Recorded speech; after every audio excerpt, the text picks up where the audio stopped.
रमेश जी, थोड़ा सा व्यक्तिगत प्रश्न है। जी कहिए। 15 साल पहले आप केवल 600 रुपए लेकर के दिल्ली पहुंचे जी अपने भविष्य को उजागर करने के लिए। जी आज आप यहां से 6,40,000 रुपए जीत कर जा रहे हैं, कैसा लग रहा है आपको? सर बहुत अच्छा। सर मैं एक बहुत छोटे से गांव से हूं और मेरे पिताजी किसान थे और किसान के घर में सर ना खाने के लिए चावल दाल तो होता है बट पैसे नकदी नहीं होते। तो वो संघर्ष था, देखा था। स्कूल, सरकारी स्कूल जाना, मुझे याद है सर पहली से 7वीं तक हम में से कोई चप्पल नहीं पहनता था और वो बुरा भी नहीं लगता था सर, क्योंकि मैं ही केवल नहीं पहनता था, क्लास में कोई भी नहीं पहनता था, किसी के पास थे ही नहीं। आपकी जो दुख होता है वो तुलना से आता है, अगर आप तुलना ना करो तो दुख नहीं होता। क्या बात है, बहुत खूब, बहुत अच्छी बात। मुझे याद है सर, हम जब स्कूल से निकलते थे तो बड़े उछलते हुए चलते थे, क्योंकि ना अलकतरा जो कोलतार की सड़क होती है वो बहुत गर्म हो जाती है दोपहर के समय में। बिल्कुल। और मुझे कोई उस बात का उस वक्त सर लगता ही नहीं था कि अच्छा पैर में चप्पल होते तो कम गर्म लगता। हम मेढक की तरह ऐसे उछल के सारे बच्चे, वो एक अजीब ही सीन होता था। वहां से फिर पढ़ाई 10वीं के बाद ये था पिताजी का कि बच्चा पढ़े, हर किसान का मन होता है। घर की तो तकलीफें सर, हर इंसान की अपनी तकलीफें, हमारा देश कोई बहुत अमीर देश नहीं, हर की है, मेरी भी बहुत बड़ी है। पिताजी की इच्छा थी गांव के स्कूल में वही पढ़े। 6ठी क्लास में हम लोगों की ABCD होती थी, इंग्लिश होती थी। जी। ये है कि सर अगर आप पढ़ने में ठीक हो ना तो शिक्षक आपकी बड़ी वो करने लगते हैं। हाँ, शिक्षक का जुड़ाव हो जाता है, आपको कोई वैल्यू नहीं देता ना। इवन कई बार परिवार, घर, दोस्त, समाज, शिक्षक आपको जरूर प्यार करते हैं अगर आप पढ़ने में अच्छे हो या अपने काम में अच्छे हो तो उनका लगाव रहता है। तो शिक्षक का प्रोत्साहन रहा। फिर पिताजी, मुझे याद है 600 रुपये दे के मुझे भेज दिया उन्होंने, हमने अपनी पढ़ाई के लिए। फिर मेरे भाई साहब आए, आज मैं इनको अपने साथ इसीलिए लाया हूँ कि ये मेरे पूरे जर्नी के हस्ताक्षर है। श्रीकांत झा है नाम, ये खुद ही बहुत कम कमाते थे और अपनी लगभग पूरी कमाई जो है मेरे पढ़ाई में दे देते थे। उन्होंने पूरी पढ़ाई कमाई अब मेरे पढ़ाई में दे दी। और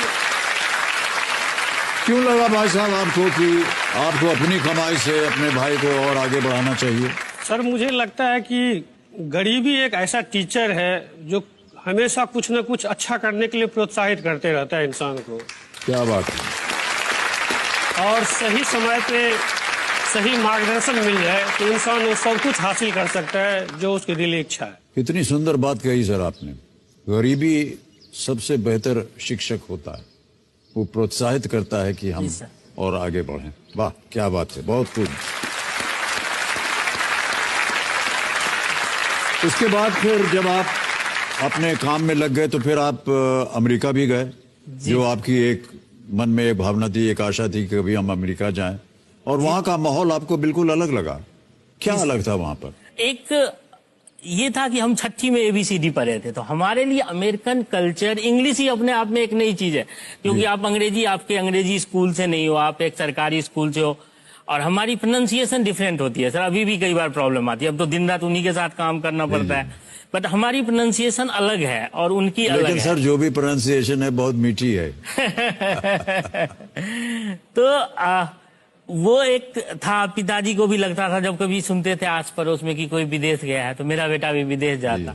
और फिर वक्त आपको जैसे जैसे आपकी मेहनत, वक्त, लोगों का साथ तो आगे ले जाता। तो मैं अमेरिका गया, इसी साल गया हूँ मेरे लिए, और ये एक सपना साकार होने जैसा है। कंपनी ने ही मुझे स्पॉन्सर किया था।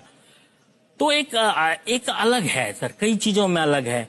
जैसे मुझे अलग लगा वहाँ का कि एक इंफ्रास्ट्रक्चर उनका बेहतर है, पहले से है। दूसरा कि वहाँ पे महिलाएं बहुत लिबरेटेड हैं सर, क्योंकि मेरे वहाँ पे जैसे हम यहाँ 70 लोगों की टीम है, वहाँ भी हमारे डिपार्टमेंट की 70 लोगों की टीम है, उसमें 68 महिलाएं हैं।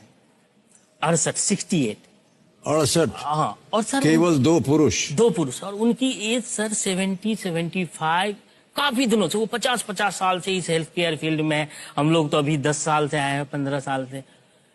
और वो इतना खुश हैं सर जब वो डांस करते हैं, जब वो पार्टी करते हैं।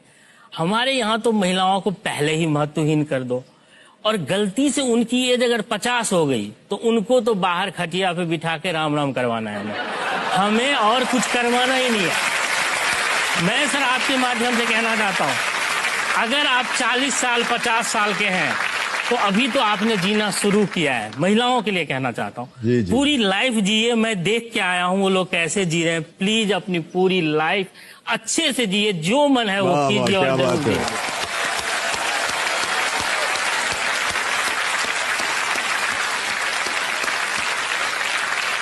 पत्नी जी, आप सुन रहे हैं कि नहीं? जी सर। 40-50 साल, अब हम आपकी उम्र नहीं पूछ रहे हैं लेकिन आप बोल रहे हैं कि उसके बाद भी आपको एकदम जी करके जीना है, तब आपकी जिंदगी तभी से शुरू होने वाली। जितनी महिलाएं हैं सब बहुत खुश हैं भावेश जी आपसे, आपकी बातों से सुन के, आपकी भावनाओं को सुन करके।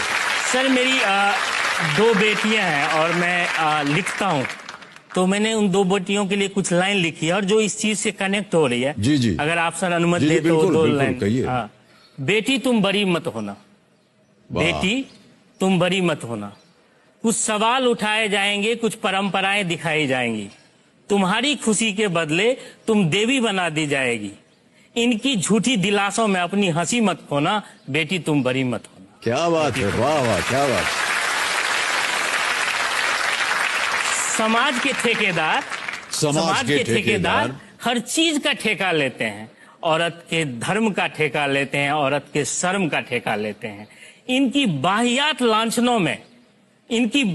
लांछनों से दुखी मत होना, बेटी तुम बड़ी मत होना, क्या बात बेटी है, तुम बहुत बड़ी खूब, मत बहुत होना। खूब। सर अगला लास्ट है, 2 जी। पंक्तियां हैं, अंतिम अंतिम 2 क्षण, पंक्तियां जी। हैं कि बड़ी होकर ना तुम कोई झूठा संसार बसाना, अपने आंसू के कीमत पे ना घर परिवार बसाना, जिस रिश्ते में प्यार न हो उस पर सती मत होना, बेटी तुम बड़ी वाह, मत वाह, होना, क्या बात बेटी है, तुम बहुत बड़ी खूब है।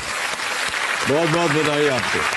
आजकल के समाज का आपने उल्लेख कर दिया एकदम एक छोटी सी कविता में, क्योंकि हम यही देखते हैं हर दिन महिलाओं के प्रति क्या क्या अनौपचारिक चीजें होती रहती हैं। और ये जो आपने कहा ये बहुत ही सुंदर कविता है सर, इसको छपना चाहिए। आप हमको दे दीजिएगा, हम अपने सोशल मीडिया पे छाप देंगे इसको। सर बहुत बहुत धन्यवाद, बहुत बहुत धन्यवाद। आपकी विचारधारा जो है वो बहुत ही अव्वल है, बहुत ही ऊंची है। For more updates, subscribe to our channel, click the show links and enjoy watching the videos.